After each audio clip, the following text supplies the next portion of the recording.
Shri Swami Samarth live predictor या YouTube चॅनलवर आपले सहर्ष स्वागत। आजच्या व्हिडिओमध्ये आपण पाहणार आहोत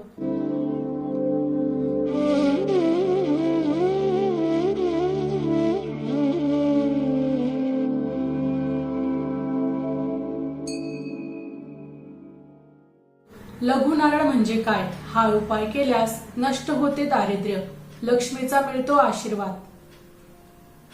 वास्तुशास्त्रात लघु नारळाला विशेष महत्त्व देण्यात आले आहे।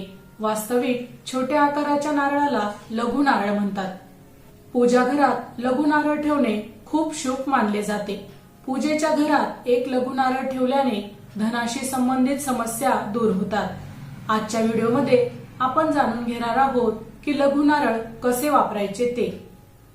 लघु नारळाबद्दल असे म्हटले जाते की ते देवी लक्ष्मीशी संबंधित आहे। याच कारणामुळे हा नारळ पैसा मिळवण्यासाठी खास मानला जातो। याचे उपाय केल्याने घरात कधीही पैशाची समस्या राहत नाही। तुमच्या घरातील लघु नारळाशी संबंधित हे उपाय करून पहा। पिवळ्या कापडात गुंडाळा आणि स्वयंपाकघरात ठेवा।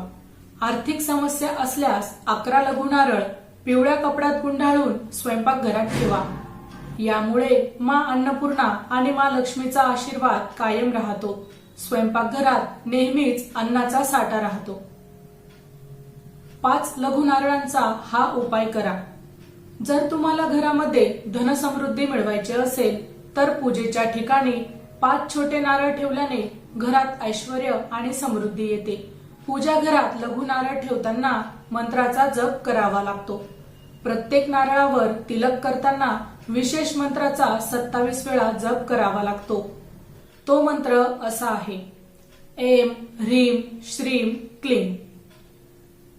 शनिवारचा उपाय लघु नारळाने केला जातो। शनिदेवाचा प्रकोप टाळण्यासाठी शनी मंदिरात 7 छोटे नारळ अर्पण करावेत। यानंतर हे सर्व नारळ नदीत प्रवाहित करावेत। असे केल्याने व्यक्तीच्या कुंडलीतून शनिदोष नाहीसा होतो आणि देवी लक्ष्मीची कृपा कायम राहते। माहिती आवडली असेल तर अवश्य शेअर करा। अशाच प्रकारची नवनवीन वास्तुविषयक माहिती ऐकण्यासाठी आमच्या लाईव्ह प्रेडिक्टर या युट्यूब चॅनलला अवश्य सबस्क्राईब करा। धन्यवाद।